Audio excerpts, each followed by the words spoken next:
আজকে চলে আসছি আমাদের শেখ ফরহাদ ভাই। নির্বাচন নিয়ে পরিকল্পনা কিন্তু মানুষের ভালো আমার কাছে ছিলেন। আমরা এখন দেশে সুপ্রিয় দর্শক, আসসালামু আলাইকুম। আজকে চলে আসছি আমাদের সেই কাঙ্ক্ষিত ভদ্র মানুষ যাকে আমরা প্রতিনিধি হিসেবে চাই, আমাদের অঞ্চলের শেখ ফরহাদ ভাই। আমরা তার সাথে কিছুক্ষণ কথা বলবো। আমরা তার নির্বাচন নিয়ে তার যে কার্য এবং প্রতিক্রিয়া আমরা সেটা জানবো তার মুখ থেকে। আপনার সাথে থাকুন, সে কি বলে আমরা সেটা দেখি। আমাদের সেই ফরহাদ ভাই কাছে চলে আসছে এখন। ফরহাদ ভাই তার কর্ম নিয়ে ব্যস্ত, তো সে এভাবেই অনেক স্বাচ্ছন্দ্য বোধ করে মানুষের সেবা করতে। সবসময় নিজেকে নিয়ে ব্যস্ত থাকে, সবকিছু ভাবে, মানুষকে পরিচ্ছন্নতা সবকিছু দিয়ে থাকে, সুযোগ সুবিধা অনেক। আমরা তার অবস্থা, তার সাথে কথা বলবো আমরা। সে তার মনের বা তার কার্যকলাপ সেটা আপনাদের মাঝে তুলে ধরবে, সে তার পরিকল্পনা জানাবে। ফরহাদ ভাই, ফরহাদ ভাই। জি ভাই, আপনার নির্বাচন নিয়ে পরিকল্পনা কি? আপনি নির্বাচন কি করতে চান? আমার নির্বাচন নিয়ে পরিকল্পনা তেমন কিছু নাই। আমি নির্বাচন করবো এরকম কোনো পরিকল্পনা নাই, আমার ছিল না। কিন্তু মানুষের ভালোবাসায় এবং মানুষের আকৃতিতে আমি মনে মনে আবার খেয়াল করছি যে আমি নির্বাচন করব। মানুষ বলে আমাকে যে ভাই, দীর্ঘদিন আপনি আমার কাছে ছিলেন, আমাকে পাশে আছেন, আপনি থাকবেন এবং আমরা আপনারা ভালোবাসি। এমনকি আমরা এখন দেশে বহুত জনের বহুত দায়িত্ব দিয়ে চাইছি, কেউ আমাদের পাশে থাকে না। আপনি তো একটা সামান্য চা দোকানদার, আপনি থাকেন সবসময়, আপনাকে পাই, আপনার কাছে আই এবং আপনার ভালোবাসা আমাকে মন ভরে গেছে। এবং এইবার আমরা আপনাকে সবাই মিলিয়া আপনার কোনো খরচ লাগবে না, আপনার কিছু নাই, এটা আমি জানি, আমরা জানি আপনার।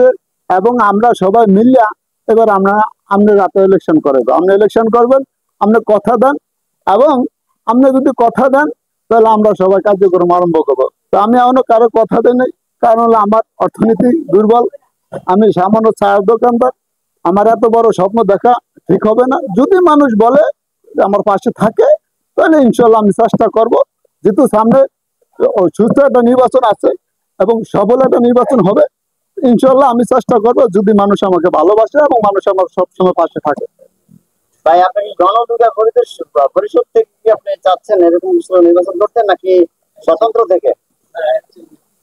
আমি স্বতন্ত্র থেকে করবো, আমার কোনো দলে দিব না, জানি কারণ দিব না এই কারণে যে উনি চায়ের দোকানদার, উনি দেওয়া আমাদের বদনাম হবে এবং উনি আমাদের কিছু দিতে পারবে না। এই কারণে আমি স্বতন্ত্র থেকে করব, যদি মানুষ আমাকে ভালোবাসে এবং ভালোবাসা মানুষের আছে, দোয়া আছে, এটা আমি জানি। ঠিক আছে, তাহলে মানুষ আপনাকে তাদের পছন্দ অনুযায়ী আপনাকে তারা চাই দিতে আপনাকে তারা নির্বাচনে অংশগ্রহণ করতে বলে, তাই তো? জি। আপনার মার্কাটা কি পছন্দ করতেছেন? আপনি যদি চেয়ারম্যান ইলেকশন করেন তাহলে কি মার্কা আশা করেন?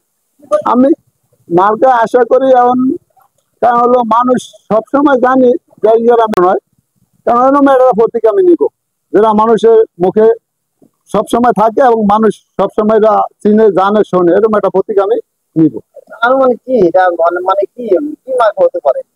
মার্কা তো অনেক কিছু আছে, তবে এবার মার্কা কিছু মার্কা পরিবর্তন হতে পারে, আমি জানছি, আলাপ করছি, কিছু মার্কা পরিবর্তন হবে। আলাপ করছেন? হ্যাঁ, আলাপ করছি, কিছু মার্কা পরিবর্তন হবে, ওদের থেকে আমি মেকআপ করে নিব, বাচ্চা নিব আর কি। মেকআপ করবেন সেখান থেকে? জি। আচ্ছা, ঠিক আছে, তাহলে আমরা সবাই ভাইয়ের কথা শুনলাম, তো ভাইকে আমরা চাইবো যে নির্বাচনে ইলেকশন করে আমরা তাকে জয়যুক্ত করার জন্য সবাই তাকে ভোট দিবেন। ভোট দিয়ে এলাকার উন্নয়ন করার তৌফিক দান করবেন, যেন সে ভালো কিছু করতে পারে, এই আশা করি। হ্যাঁ, তো ঠিক আছে, আপনারা সবাই যারা যারা ভিডিওটা দেখছেন সবাই তাকে ভোট দিবেন, সবাই ভোট দিবেন। আল্লাহ হাফেজ।